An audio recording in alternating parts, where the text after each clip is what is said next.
Earlier this year, my family and I had the honor of traveling to Bangladesh with the UN to cover the stories of the Rohingya. During our time there, we visited Bangladesh, we connected with the people, we saw the places, and we fell in love with the country and fell in love with the people, which is why it saddens me to hear what's happening there today. Students, ages anywhere between 13 to 15 years old, are on the streets of Dhaka protesting for safer roads after children, were killed by a speeding bus. Now the first question you will ask is, are their protests justified? Well, according to a national committee to research this issue, 4,200 pedestrians were killed on the roads last year. That is up 25% from the year before. So is there a problem? Absolutely.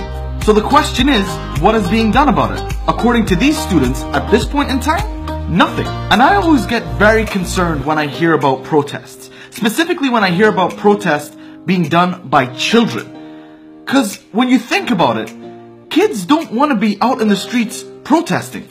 They want to be in school. They want to be out with their friends. They want to be out having fun, out being kids like they're supposed to be. But instead, the issue has become such a problem for them that they see no other solution than to take to the streets. And apparently some of these students are also stopping bus drivers and checking their licenses and paperwork to make sure that they are capable of driving on the streets. I mean, where are the adults and stuff in this whole equation? So if the problem is growing and kids are on the street protesting, there's either one of two things happening.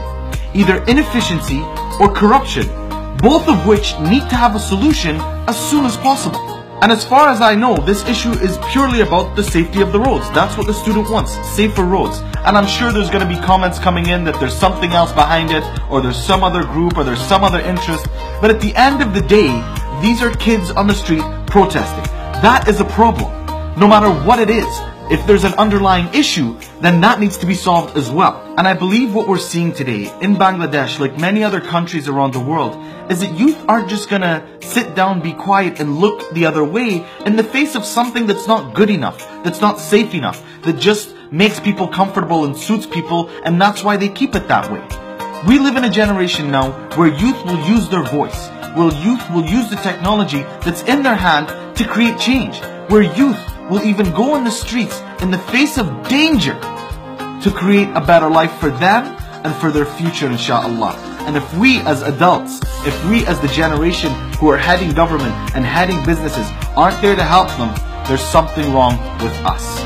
I wish them all the best. I wish them safer roads and safer lives. And I hope all these students can get back to school again and get to being kids again. Much love and God bless you all.